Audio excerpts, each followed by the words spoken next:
Around May 2005, I was sitting in my studio apartment here in New York City, and I had a great job working with wonderful people in the middle of Times Square.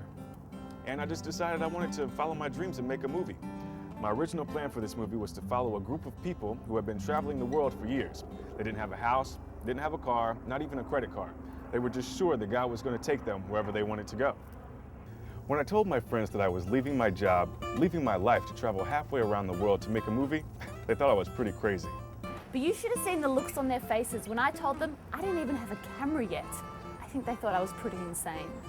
But if you want to turn your dreams and make them a reality, you just got to go out and do it, right?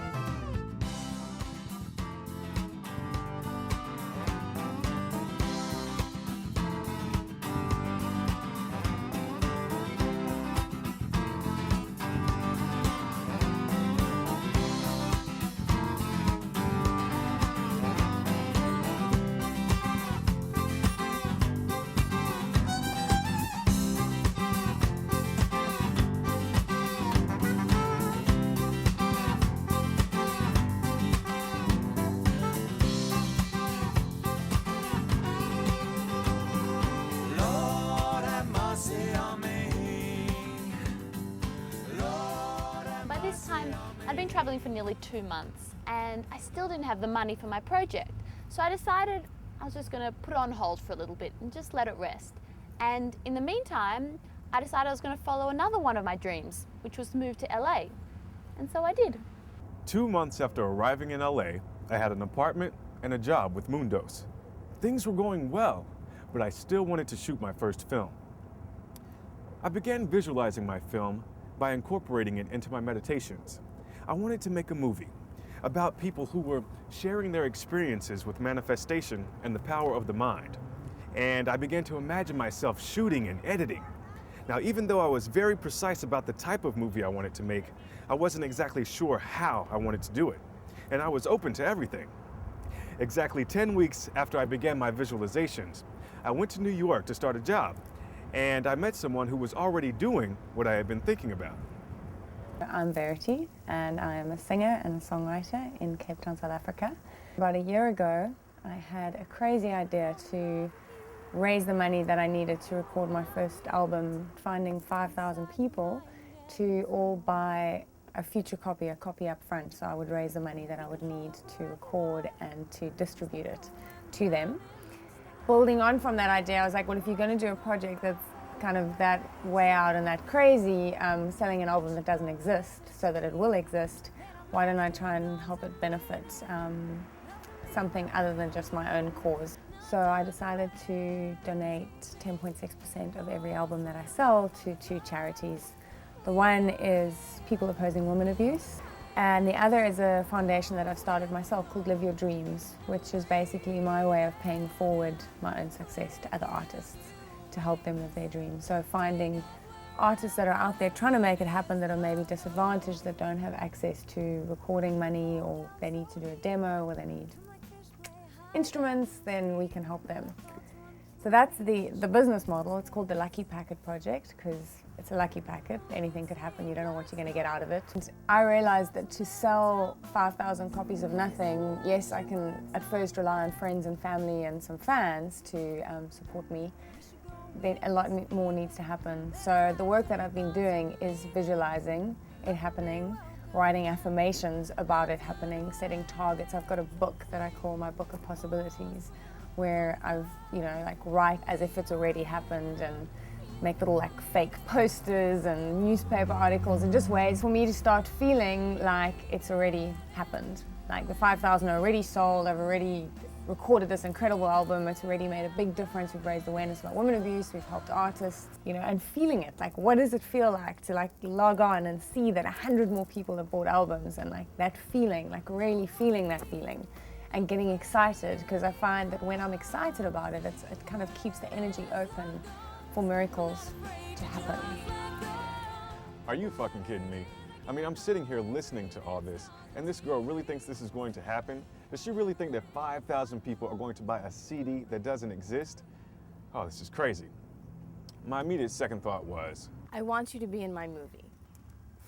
She must have thought I was crazy. There I was with no camera, no script, no money, and I was telling her that I wanted her to be in my film. Well, let me tell you that I didn't know how it was going to happen.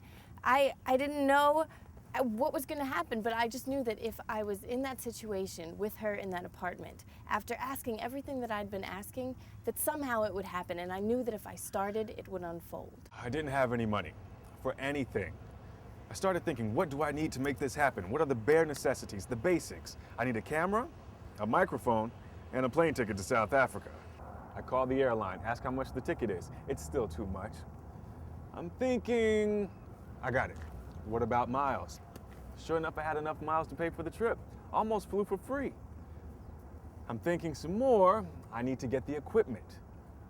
A few days later, I check my mail. I'm approved, pre-approved that is, for 2 credit cards with 0% interest. Thank you. I get the equipment.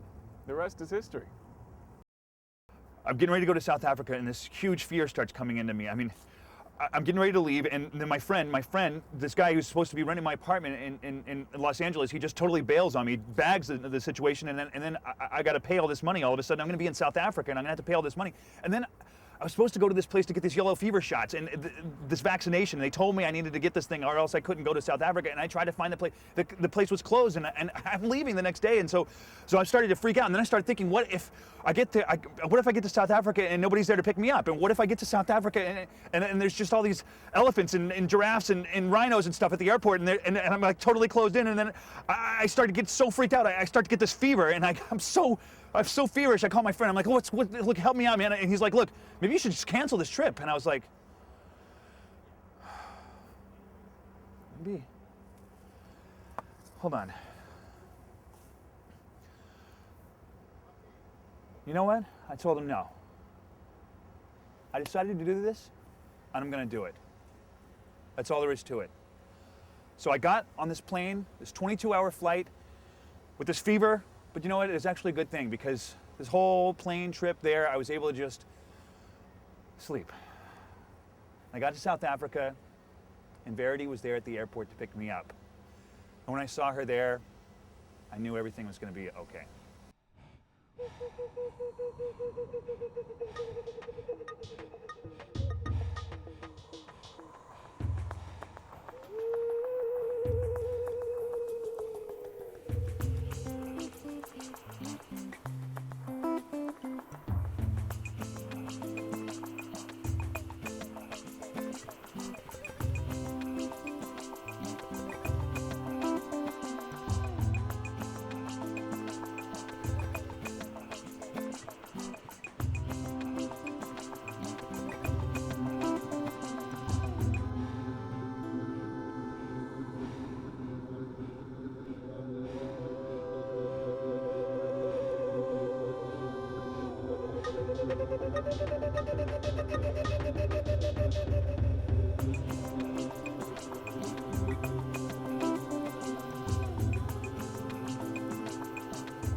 At the beginning of May, I played my first show back in Cape Town, which was at the Kirstenbosch Gardens for their winter festival.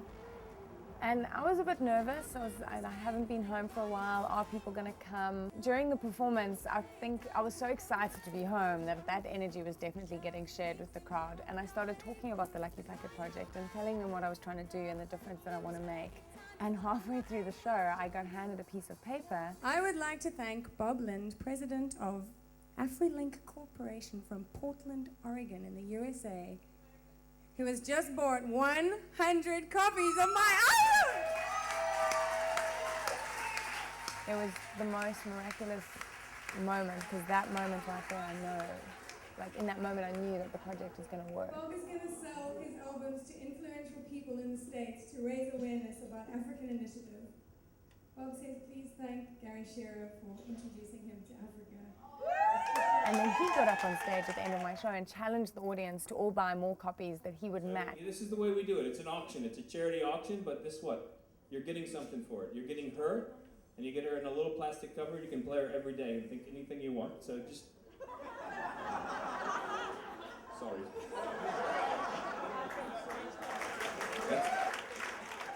By the end of the evening, we sold 200 copies in one night, and it had taken me like 6 months to sell 400. There's people from about 16 countries around the world that are supporting this and that are getting to know about South Africa and that are getting to know about other South African musicians that we will help with this and about just issues that we have in South Africa. So what an incredible way to come back home. Thank you. Thank you very much. I realized that at that point I was like, wow, we've sold enough copies for me to find my next Live Your Dreams artist to help. Because at 200 copies, I could probably have enough money for that fund to pay for someone to go into studio and do a demo. And when we were packing up, one of the waiters came up to me. He was quite shy. My stage name is Oracle. Oracle, yeah. Oracle. A vessel of opening of enlightenment. I just want to say thank you. You really inspired me. And I was like, oh, and he said, yeah, you've given me hope because... And I'm just one of the voices trying to get out there, trying to spread my message, trying to say what's on my mind. And it turned out that he's in a hip-hop band. But his vision with his music is to encourage the youth in the coloured areas in South Africa not to use drugs, not to get into gangs. I find that hip-hop is a way of bringing it to the public eye and getting them informed about what we have to live through and what we have to suffer through, and maybe, just maybe, there will be someone out there that will hear this and maybe have a way to help us, or there's a form of guidance to the youth, maybe, to teach them that there's a better way than gangsterism and drugs, than just what they see every day, and what they hear on the radio and what they see on the TV. There's more to them. There's more to them, and they need to dig inside themselves and find out who they are.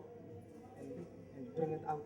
That's what I try and do. So I'm going to call you, I'm going to give you a shout, and I want to hear some more about what you're doing, and we'll see if maybe Live Your Dreams can help somewhere. Okay, it's like not lots of money because we've only sold like so many CDs. It's not about the money. But I'd love to, I want people to know, especially if that's your message, I want to hear your stuff and see if there's something we can do. Okay. I don't think this evening could end any more perfectly than having someone just bought 100 albums, we sold 100 more, and the next Live Your Dreams artist is a waiter at this event. And who knows where it goes from here, but the miracles are abounding. And I was very clear that that's what happens when you set an intention and you believe in it. As I was sitting there, watching everything around me, I began to understand something that will be with me for the rest of my life. Making magic in your life is not about a formula. There's not only one way. It's not about a prayer book or a ritual or even about your traditions. Making magic is about expressing your feelings in harmony with the universe. You can do it with songs or dances, making a movie, building a house, or maybe just praying before you go to sleep. We're so used to being told what to do that sometimes we forget how to use our resources. And then the world is so crazy that we feel like we're losing our voice among the screams of civilization. When that happens, we just need to remember there's many, many ways to get our voices out. We live in a world where our only limitation is our fear to be great.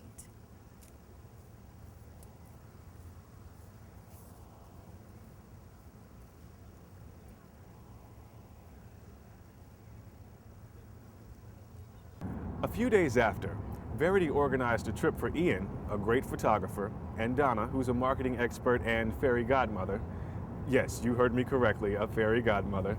And me to the Eton campus, a university that's 5 hours away from Cape Town and has some of the most amazing and courageous people I've met in my life.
I'm Steve Carver, founder of the Karatara project, a project about taking essentially a white apartheid town with nothing happening and turning it into a green MIT for Africa.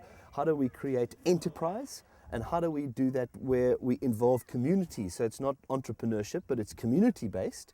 And then how do we also do that with the latest alternative green technologies so that Africa has a chance to create a massive African renaissance? And so that's the dream.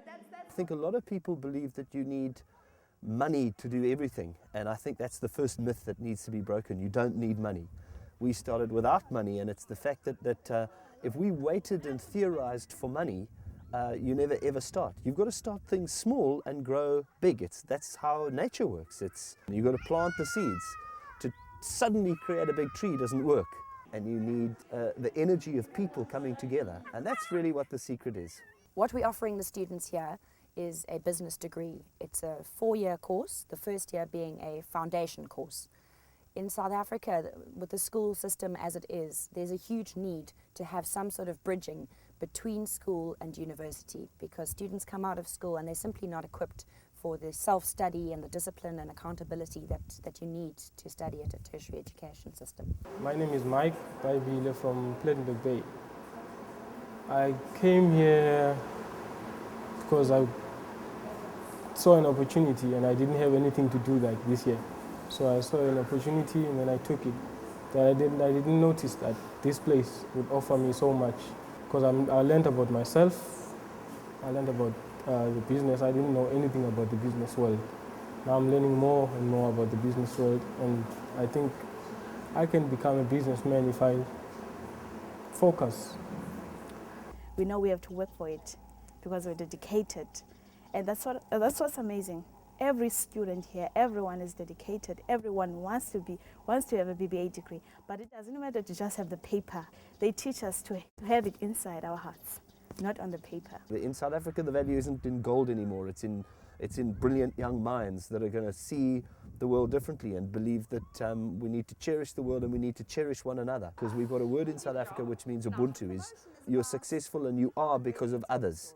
And it's the secret to a tribe. When you know that you've got help, you make bridges and you make ladders. And so we are creating a ladder between the second economy into the first. And I'm here to learn, I'm here to study, not for anyone else but for myself. My dream is to become a businesswoman. I want to own many businesses, I want to employ people. I want to contribute to the country as a whole, to my community and everyone around me. They teach us not just to dream, but to visualize, to see our future. Sometimes people tell you that dreams don't come true, but when you visualize, everything you want is right there in front of you. So that helps you develop a goal, a mission, and act upon it. My dream, it's slightly away from being a businessman, because I want to be an opera singer. It's very funny because I'm at a business school, but I want to become an opera singer. But then the people who are here, like the facilitators and the lecturers, they're helping me in that direction also, because they're very supportive of my singing and they're trying to get me singing lessons and all that stuff. And I would like to see myself one day sing at the Metropolitan Opera House in Los Angeles. Una furtiva lagrima negli occhi suoi spuntò, quelle festose giovani invidiar sembrò. Che più cercando io vo, che più cercando io vo, mamma, sì, mamma,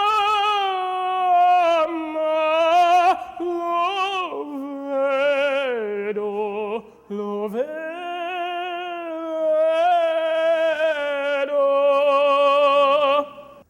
miracles unfolding daily at this place, and I think all of us have started to believe, the students and the staff here, that if you put our intention of what it is we want to manifest out into the universe and believe it's going to happen, it does. An example of this is last term we had the students running the kitchen with my help. We had rosters, we were trying to do shopping lists, and I was shopping in the evenings after teaching, and really it wasn't working that well. 3 people from this community came to us and said, we would like to run your kitchens. So we hired the kitchen team, and they have worked miracles in our kitchen. They formed a good relationship with all the students here. We have a dining room, and initially the dining room was empty, but through help and support and visitors who saw what we needed, we now have tables in our dining room. We have chairs, we have tablecloths, we have salt and pepper on each table.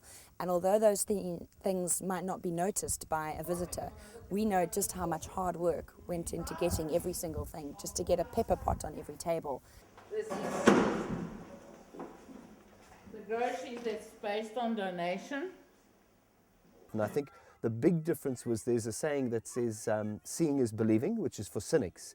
And we've realized we've got to do it the other way around. Everything is the other way around. In fact, we've got to have enough people in the community to believe, and we've worked on it together, and so that faith has actually created something out of it. So in fact, it's believing is seeing, not seeing is believing. That campus for me is just going to be an incredible model of showing people what happens when you just begin and you make the commitment. And you see the world through different lenses, and you see beauty in people, and you try and bring that out, they rise to that. And it's the most phenomenal thing when you see people that have never had a chance, and some people that need a second chance, and they really start to shine. And a lot of it is about how do you shine where you are. If I die today, I hope I can say I have no regrets. I did my best, wanted to fly, was not afraid to try, and try I did.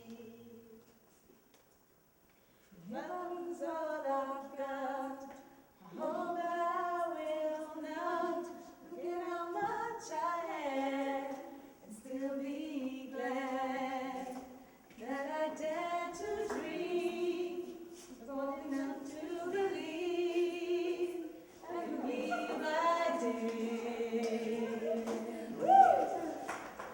I'm gonna take this day, I'm gonna make it mine. I'm gonna take this moment, and I am gonna shine. I'm gonna be grateful for my good times. Yes, I intend to shine. Yes, I intend to shine. I'm still a little blown away that they've ended up taking on one of my songs, Shine, as their school song, because that's a way that I see my music really, the message being experienced by people is to hear 43 people who come from far less fortunate circumstances than I can even bear to consider, singing a song saying, yes, I intend to shine, makes me realize why I do what I do.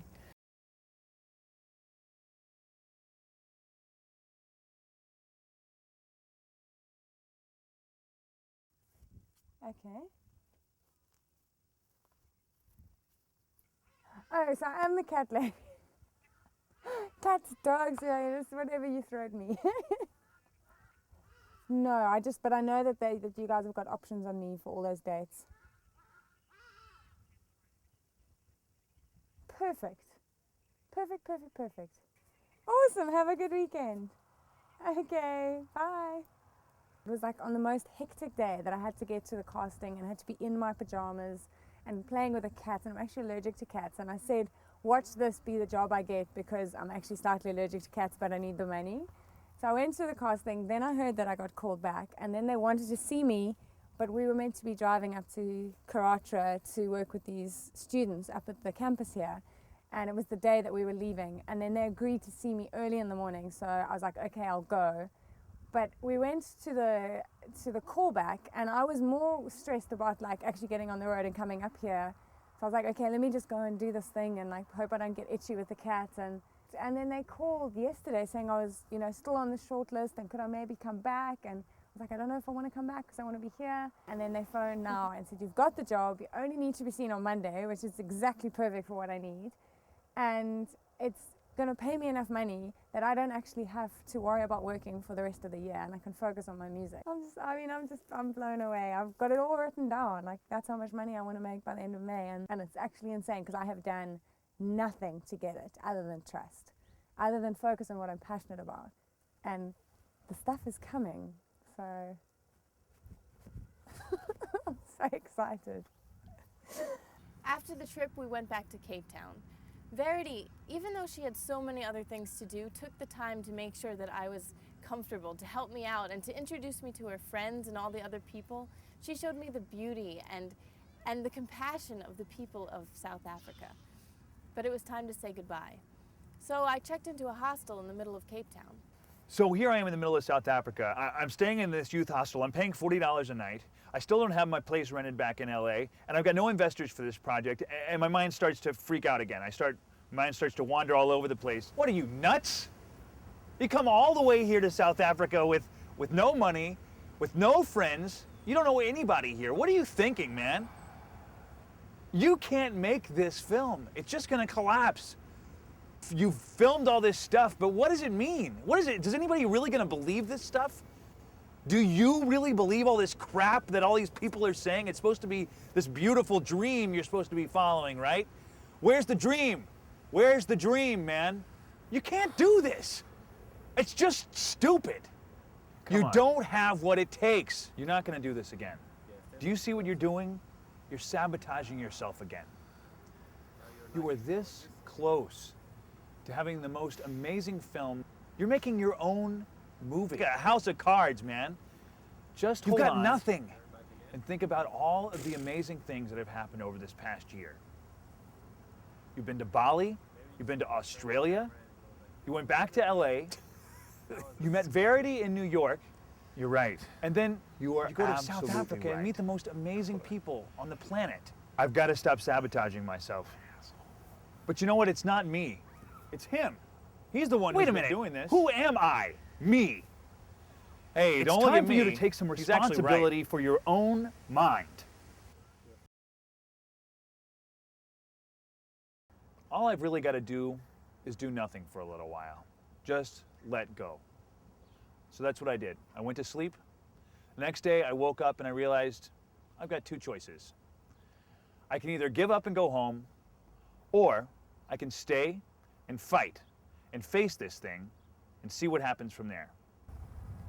It was at that point, on that couch in South Africa, when I switched my mind frame to a really positive state of mind, that I realized it was a real turning point, not only for my project, but I think for my entire life. As I already told you, on my trip I met Donna, a fairy godmother. Now, some of you are going to take that figuratively, and some of you are going to take it literally. And all I can tell you is that I don't know how you should take it. What I can tell you is that Donna always had the right answer. She gave great advice, and she introduced me to a lot of great people. A fairy godmother is a catalyst, and someone who goes around and literally with a magic wand goes around to people and shows them that it's possible to live their dreams, and not necessarily live the dream for them, but take the pumpkin and turn it into the beautiful coach. And then, as Cinderella, you've still got to go to the ball. I first connected with the magic probably when I was about 12 years old. I went through a period where I really wondered kind of about the substance of life and the universe, and really started exploring. And then when I was about 19 and I was at university, I have a very clear point in my life that I remember actually standing on a bridge and making a decision and thinking, well, what is my life about, this life? And thinking that this life is really about either living a spiritual lifestyle or living the kind of material, success-driven, ambitious lifestyle. Literally, for about 10 years, I shut down the kind of magic of my life. It's only in the last year that the magic has really opened up for me again. And it's resulted in an amazing trip to South America. It was a time where there was a birth of the fairy godmother in me. and I've really connected with miracles and manifesting. A few days later, Donna came to help me with my dream. She introduced me to several wonderful people, and one of them was Kiki. So my name is Kiki Theo, and I'm Greek, and I'm living in Cape Town, and I give workshops on the alchemy of money. The most critical thing is a belief in magic, a belief in no limitation, a belief in anything is possible right here, right now, and I do believe that for everybody. We are neither physical nor just spiritual. We are both. And so is money. And it is something that we are becoming. The money is inside of us. Money is merely unmanifest energy which we have. We need to find that place that it is within us, which is our place of greatest goal and vision, and pour it out into the world. Money is something we're in a relationship with because everything is connected, number one, and number two, because money is the thing that guides our journey through life. Money determines where we go, what we do, what education we have. How we conduct our lives is determined by money, and yet most of us do not have a good relationship with it. So the sort of questions we need to ask about money making is not how do I make money? It's more questions like, why would money be attracted to me? Are you trying to just merely pay your bills every month? If I was money, I would say, well, if that's all you're trying to do, I'd rather go to that guy. He's trying to build a palace. That sounds a lot more interesting to me. Money is a tool that helps you along that way, and money, in fact, is your energy that you're projecting into the future as a magnet to attract you into the beingness that you want to create.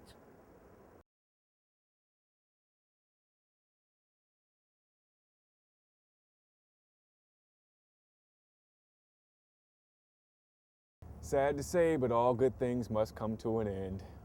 And I still didn't have investors that I wanted. So I just did what any other tourist would do who's stuck in the middle of South Africa with no money. I went on a safari, and man, I had a great time. Oh, safari was wonderful, man. Lions, tigers, bears, oh my. Even saw some horses with some really cool pajamas, you know, the striped kind Versace's, really cool. Now, while I was in Africa, I had this crazy idea of driving from LA to Miami. Don't ask me why, I don't know. It was just a crazy idea.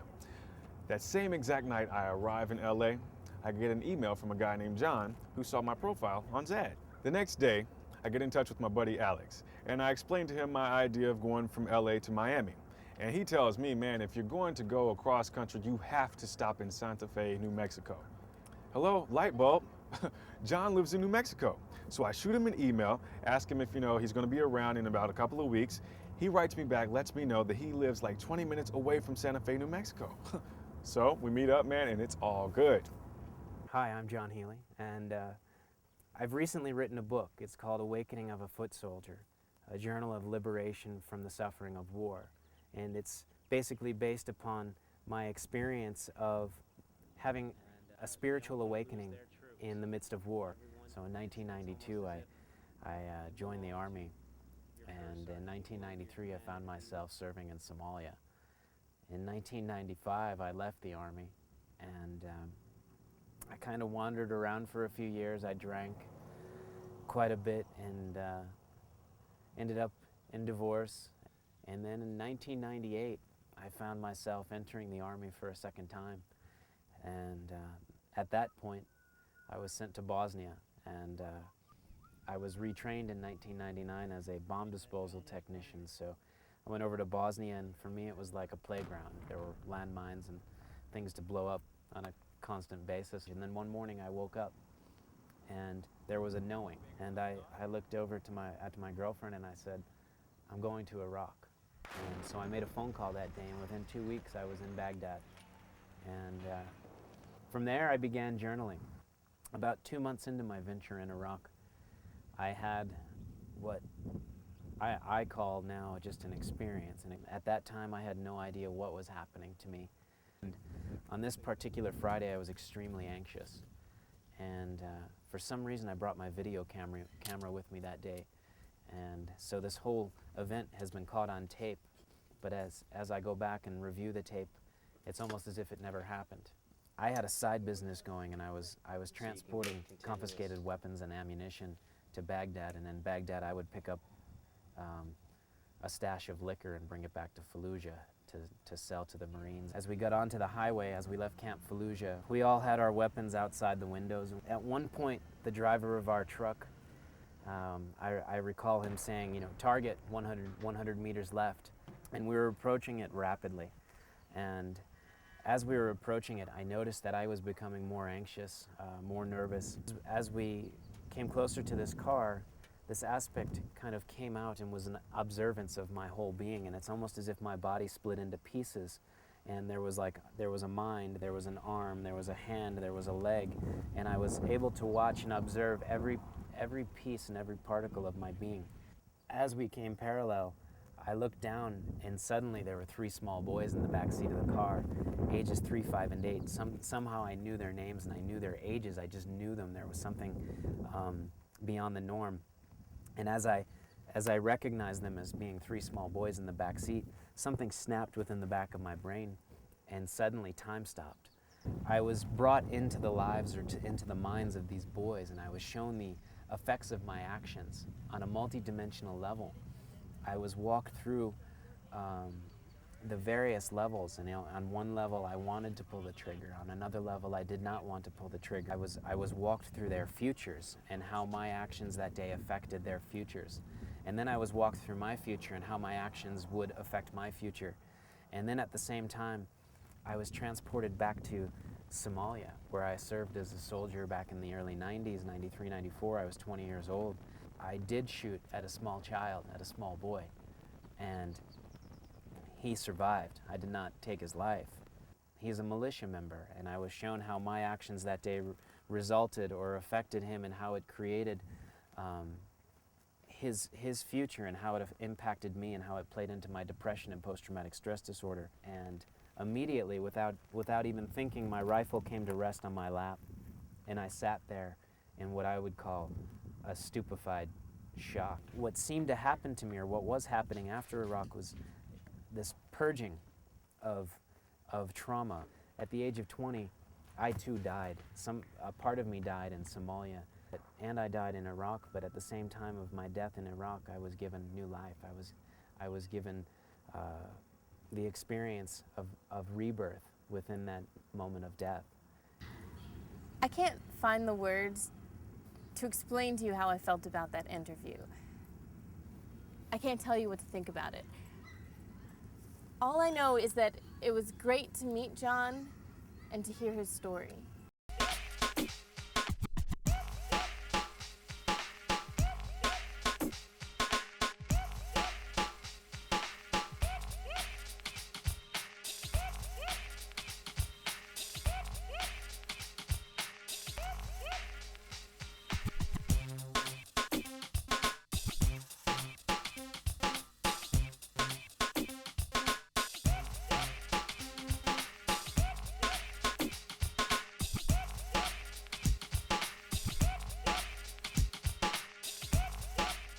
After 8 days of driving from coast to coast and visualizing that I was going to be shooting interviews with celebrities and talking with investors so I could get funds to finish my movie, I arrived in Miami. I went to Aventura Mall with some friends of mine, and as we were having some carrot cake, I happened to look up and I see Ricardo Montaner, who's this Venezuelan singer and international superstar. Now, if you think that's pretty cool, wait till you hear this. The very next day, a friend of my brother's tells me that he can set up an interview for me with Ricardo Montaner. Now you can imagine how excited I was about this. But then I began to think, what does this have to do with my movie? A few days later, thanks to Zads.com, which is the website that Verity told me about, I got in touch with my friend Isa, with whom I hadn't spoken in maybe 13 years. Through our correspondence, we decided to meet up, and she told me what she had been up to. My name is Isa Traverso. I'm originally from Venezuela, Caracas. I live in Florida. I created with my friend Abraham Hammer, an amazing photographer from Venezuela. He gave me, that's why he's an angel to me, he gave me all his pictures from all over the world.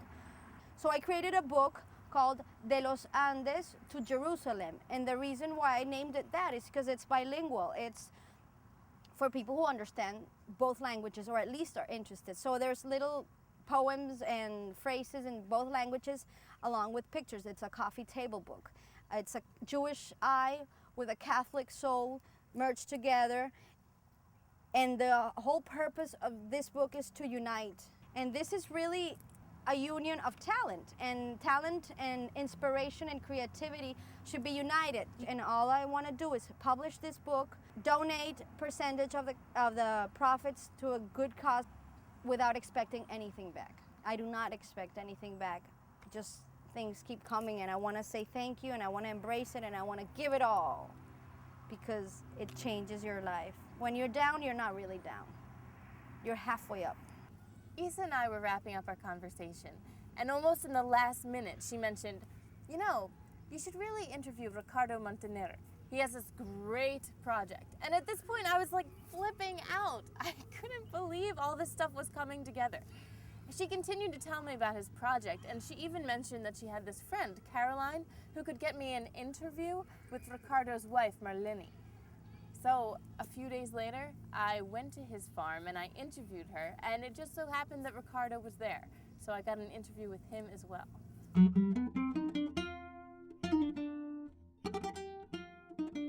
Soy Marlene Montaner, soy venezolana, vivo en Miami hace 6 años con toda mi familia y tenemos una fundación que se llama La Ventana de los Cielos, que básicamente ayuda a niños con necesidades especiales, que tengan parálisis cerebral, autismo, Down.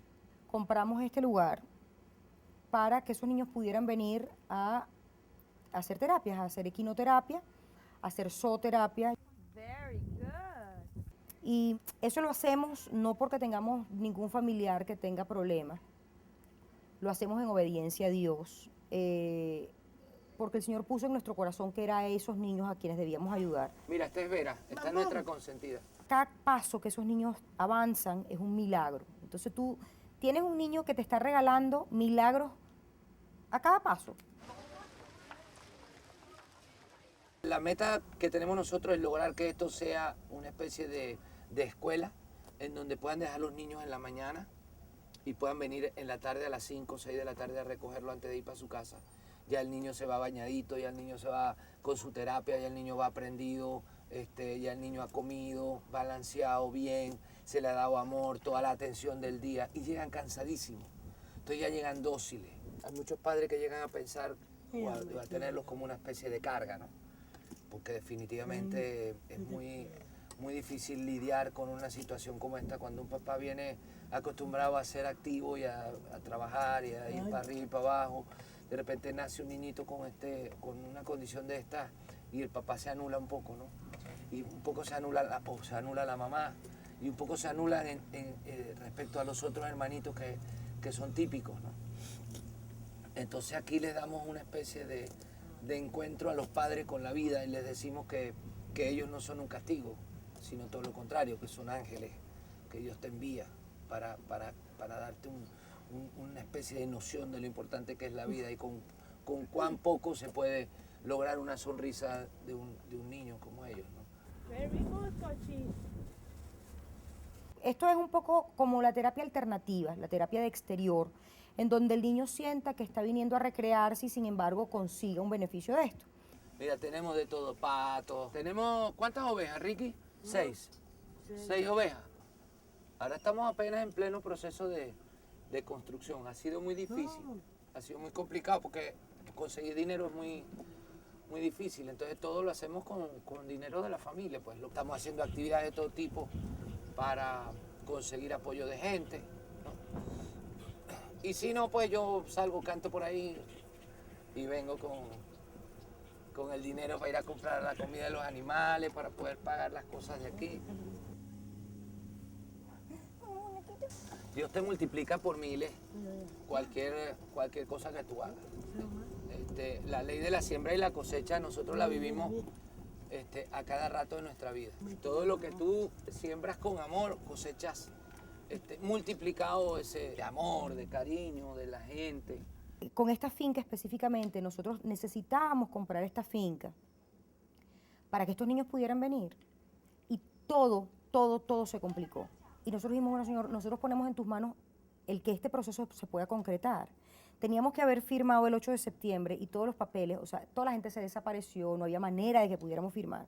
Y nosotros nos sentamos en oración, toda la familia, y dijimos, bueno, Señor, nosotros servimos a un Dios que abre puertas, no que las cierra. Así que nosotros descansamos en ti. Y milagrosamente empezaron a aparecer todos los papeles.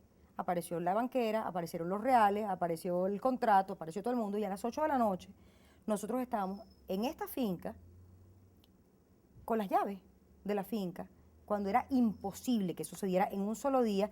Para nosotros, para nuestra forma de ser, Dios dijo, bueno, esta finca es para servicio de estos niños y eso se va a dar sí o sí, porque además no es el problema que uno tenga, es que Dios es muchísimo más grande que esos problemas, y a las 8 de la noche nosotros estamos abriendo el candado de esta finca y esos niñitos a la mañana siguiente podían estar aquí. After that, I understood exactly why I had to meet them. A few days later, I was invited to a live radio performance with flautist Nestor Torres. All we hear is war and all this and that and the other and all kinds of restlessness and upheaval, and all of you are concerned about what's going on. And, you know, if either we have the tendency to escape that reality or be very pessimistic about it. Through my music and my example, not only as an artist but as a human being, is about let's confront what's really going on, but let's be hopeful about it, if nothing else but for the fact that, you know what, all the problems we're really facing, we've created as human beings, and as a result, as human beings, we can resolve it. And the war going on in Lebanon or in Iraq is not really that distance, because it begins at home. How do we treat our family? How do we treat ourselves? How involved are we in the community?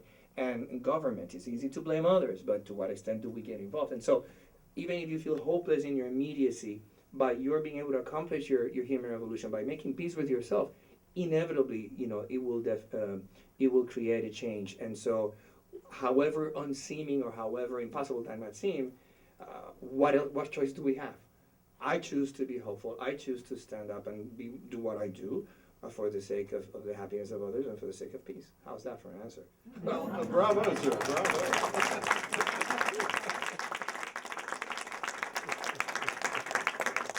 May you keep giving us all the great music you have, and thank you so much for your wonderful support of public radio here in South Florida, WLRN, and throughout the country. We greatly appreciate that, and we need people like you. Thank you. While I was at the live radio performance of Nestor Torres, I met journalist Eli Bravo, a Venezuelan radio host who I used to listen to every day on my way to college. Bueno, mucha gente habla de destino, habla de casualidades, que las cosas tienen que pasar por una razón o la otra.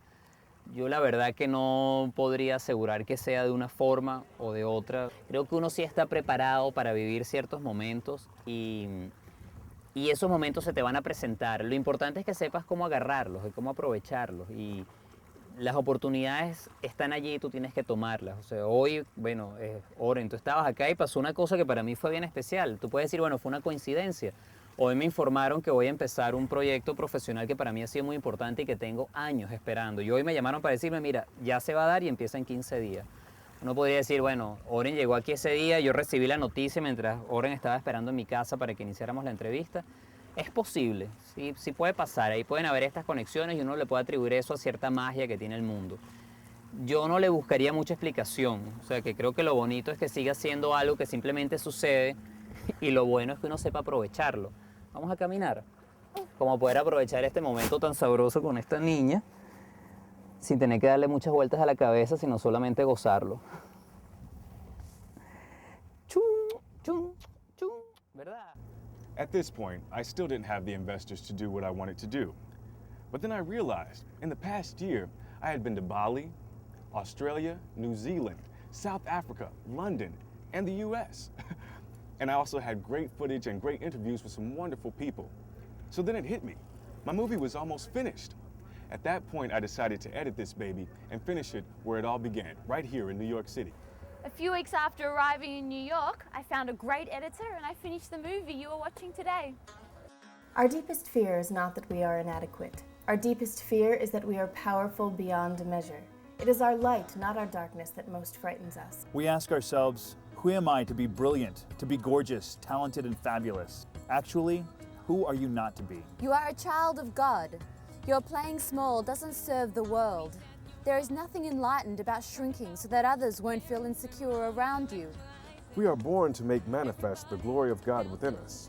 And as we let our light shine, we consciously give others permission to do the same. As we are liberated from our fear, our presence automatically liberates others. If we raise our voices just enough. If we raise our voices just enough. If we raise our, if we raise our, if we raise our voices, someone should be listening.